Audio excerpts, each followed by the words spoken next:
Hello, and welcome to Anonymous Tea Ministry.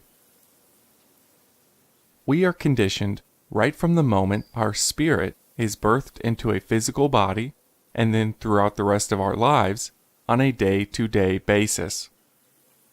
Conditioning is the process of changing or manipulating behavior by rewarding or punishing a subject each time an action is performed in order to associate that action with pleasure or distress.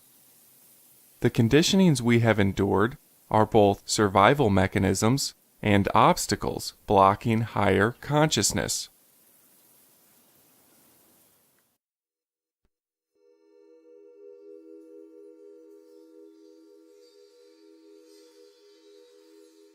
Our minds are conditioned. That is an obvious fact.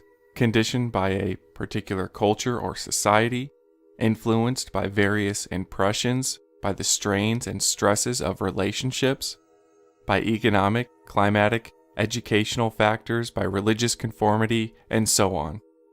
Our minds are trained to accept fear and to escape, if we can, from that fear, never being able to resolve totally and completely the whole nature and structure of fear.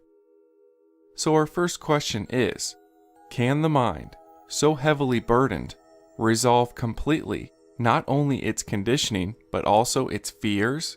Because it is fear that makes us accept conditioning. J. Krishnamurti. I believe the answer to this question is yes, we may resolve fear and conditioning. We may evolve to higher consciousness and live as spiritual beings. From the Yoga Sutras, Chapter 2, Verse 1, the practical means for attaining higher consciousness consist of three components: self-discipline and purification, self-study, and devotion to the Lord. Devotion is a synonym for love. And because our source, God, our Lord, is in everything and is one, then this may translate to love towards all. Despite the brainwashing we endure, we may purify our lifestyle regardless. We may gain self-knowledge through study and meditation, and we may certainly hold love for all things. We are lacking in nothing when it comes to attainment of higher consciousness.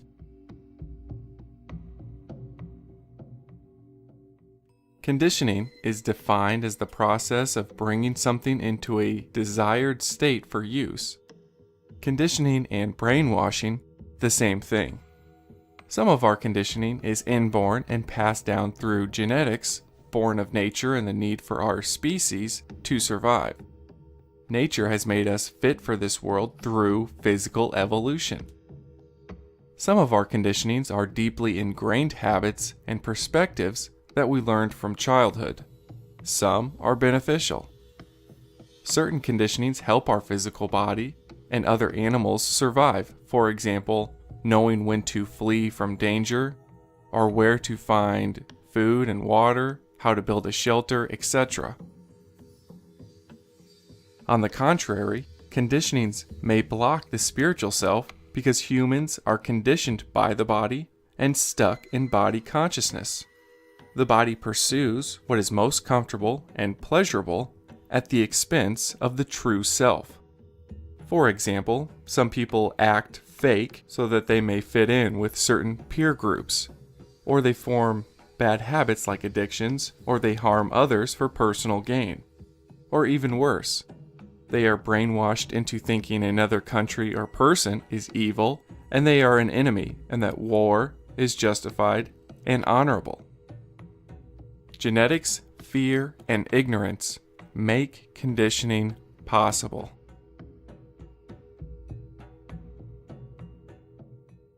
Don't be ignorant of this. The government and the giant multinational corporations that control it are definitely in the business of conditioning and brainwashing. Rulers throughout all of recorded history needed conditioned soldiers to gain power and to stay in power. The government and Those who rule in secret as a shadow government actively brainwash the public for blind support at all times.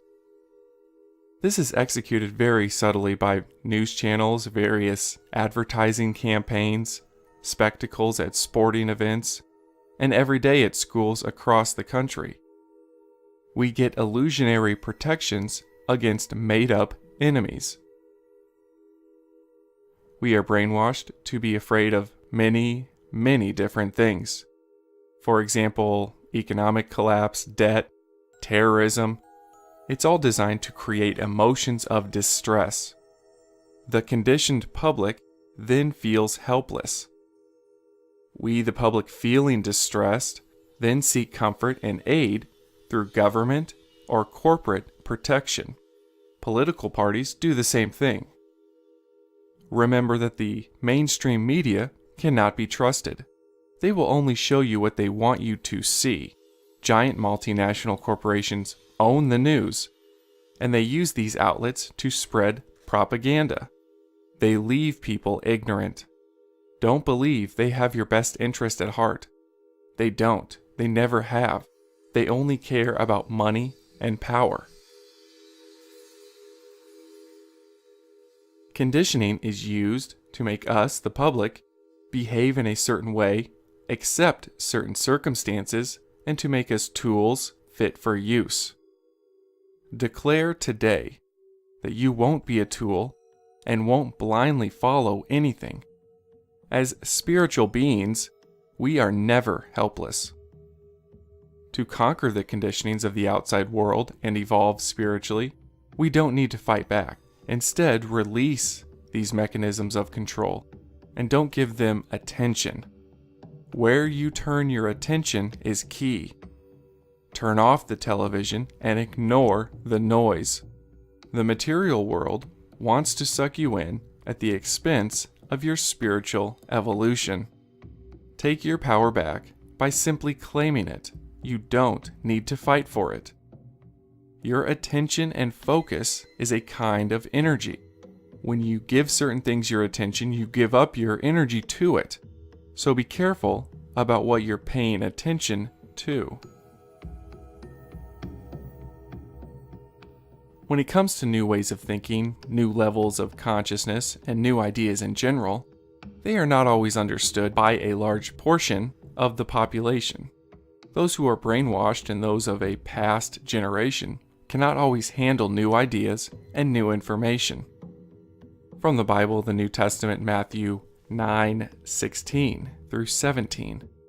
No one sews a patch of unshrunk cloth on an old garment, for the patch will pull away from the garment, making the tear worse. Neither do people pour new wine into old wineskins. If they do, the skins will burst, the wine will run out, and the wineskins will be ruined. No, they pour new wine into new wineskins, and both are preserved. In my opinion, new wine represents a new teaching or a new way of thinking. Old wineskin represents an old perspective. So what this passage is telling us is that new teachings need to be poured into a new perspective. Let the old have their old ways. Don't force new wine on them because their old perspective cannot handle it. When one removes the blockages of their past, only then will they be ready for new wine. To overcome the roadblock of conditioning, start with a general awareness that it is happening and it is everywhere. The material world tries to mold us at all times to make us suitable to serve it. Don't be ignorant of the brainwashing you have incurred and will face going forward in this physical life. Watch out for it at all times. Guard what is downloaded into your subconscious mind. Instead of watching a horror movie, listen to positive affirmations. Instead of playing video games, go outside and play in nature. Instead of watching sports, play sports. Instead of listening to people argue, listen to people sing. We may turn our conditioning around and use outside sources to uplift us. We may program new, positive, peaceful, joyful, and loving ways of being into our subconscious minds by being mindful about what we watch and consume. Filter in the good, consume media and material that uplifts you.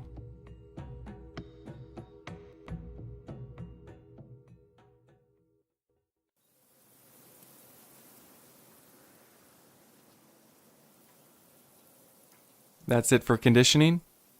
Please like, subscribe, and share. Thank you for watching.